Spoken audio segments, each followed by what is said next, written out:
Room त यतिकै तजाड लगाएर अनि गइसकेको थियो। अनि यो देख्न सक्नुहुन्छ भाडाहरूमा सबै यस्तै राखिदिएको छ। भाडाहरू केही माझे छैन। पुसअपको रेकर्ड चाहिँ 70 थियो क्या। अनि आज छोटुले चाहिँ मेरो पुसअप रेकर्ड नि ब्रेक गरिदियो कि 85 गरे यार। यो भित्र छाडो अनि देख्न सक्नुहुन्छ। अनि अस्ति चाहिँ यो आलु चाहिँ सिँचाइ गरेको थियो। So hello everyone guys, good morning, welcome to my new vlog. So guys, यो आज तपाईहरु यो देख्न सक्नुहुन्छ यो म किन यो यसरी उचालेको यो डम्बल हो गाइज, देख्न सक्नुहुन्छ।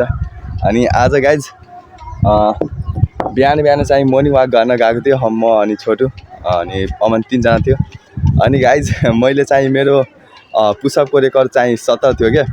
अनि आज छोटुले चाहिँ मेरो पुसअप रेकर्ड नि ब्रेक गरिदियो के 85 गरे यार। म त सक भइसकेको थियो। पुरै एकैचोटिमा 85 पुसअप हाने यार कन्टिन्यू। मैले चाहिँ 70 गरेको थियो, त्यो पनि फर्स्ट जनवरीमा मतलब न्यू इयरमा नि गरेको थियो त्यहाँ 70 पुसअप। तबसँगदेखि 60 सम्म मात्र गर्दै गराएको हुन्छु। अनि छोटुले आज 85 पुसअप गर्यो। अनि यसको पुसअप चाहिँ म पनि ब्रेक गर्छु यार।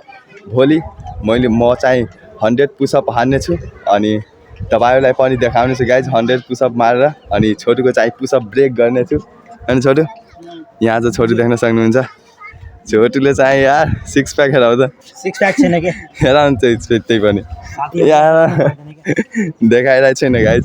यो छोटुको चाहिँ 6 प्याक नि छैन क्या, त्यही भएर। अनि मेरो देख्न सक्नुहुन्छ, मलाई पनि छैन त्यति, अनि त्यही पनि देख्न सक्नुहुन्छ। छोटुभन्दा अलिक छ बढी। अनि अहिले घाम पनि उदाइसकेको छ। बिहान बिहान चाहिँ त्यो कुहिरो लागेको थियो कि, त्यही भएर चाहिँ यो क्यामेरामा चाहिँ राम्ररी भ्यू आइरहेको थिएन कि, त्यही भएर मैले चाहिँ त्यति बेला चाहिँ भ्लग पनि स्टार्ट गरेको थिएन। अनि भोलि भोलि कुहिरो जे पनि लागे पनि त्यो अन्ध्यारो भए पनि लाइट जलाएर भ्लग गर्नुपर्छ, त्यही पनि गर्छु। अनि तपाईँलाई हेराउनु छु गाइज। अनि छोटु कसरी पुसअप हान्छ छोटु एकचोटि हानेर देखाउ त। हान 5 चोटि भइहाल्छ नि अहिले। कुन डाइरेक्सनमा घुम्यो तिमी? ल गर अब। ठिक छ गाइज, देख्न सक्नुहुन्छ छोटुको पुसअप त ठिकै हो। कतिजना हुन्छ नि यो मात्र ढाड तलमाथि मात्रै भइरहेको हुन्छ क्या। अनि छोटुको पुरै बडी चाहिँ तलि मात्र भइरहेको। मेरो पनि त्यस्तो हो। अनि हिजो मतलब भोलि चाहिँ तपाईँहरूलाई देखाउने छु कस्तो पुसअप म हान्छु। अनि छोटु दुवैलाई कम्पेयर गरेर आउँछु क्या। सो गाइज अहिले देख्न सक्नुहुन्छ अनि छोटु दुवैजना जाँदैछु जनकपुर गइरहेको छु गाइज अहिले। अनि किन जाँदैछु त्यो तपाईँहरूलाई जनकपुर गएर तब तपाईँहरूलाई भनेछु। धेरै इन्ट्रेस्टिङ हो गाइज। अनि म अहिले देख्न सक्नुहुन्छ म पछाडि बस्छु अनि छोटुले राइड गरिदियो, देख्न सक्नुहुन्छ। अनि उता गएपछि जनकपुर गइरहेको छु अहिले। यो मतलब छोटुको दाइको रुममा जाँदैछु अनि उता के हुन्छ त्यो तपाईँहरूलाई भन्ने नि छु। सो लेट्स एकैचोटि जनकपुर गएर तपाईँहरूसँग भेट्नेछु गाइज।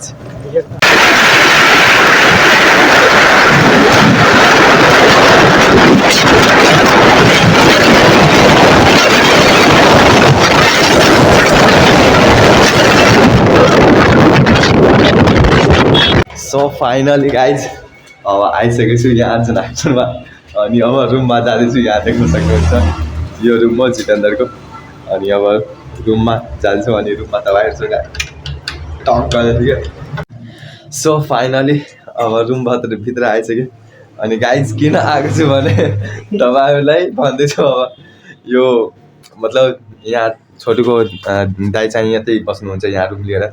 अनि उसले चाहिँ बम पुलिसमा त्यसको चाहिँ के भन्छ निर्वाचन प्रहरीमा उसको चाहिँ नाम निक्यो, मतलब नाम आयो क्या।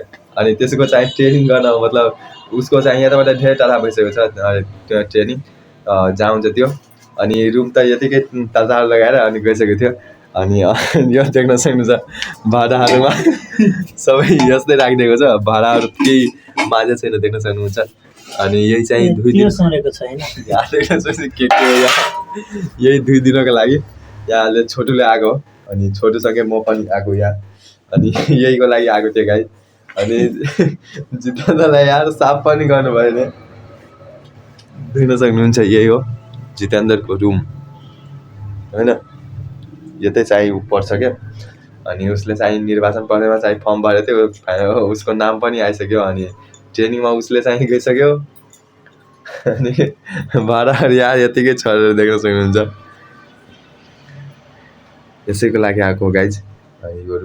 सो फाइनली साथीहरू अब देख्न सक्नुहुन्छ छोरीले चाहिँ भर्खर धुइसक्यो देख्न सक्नुहुन्छ।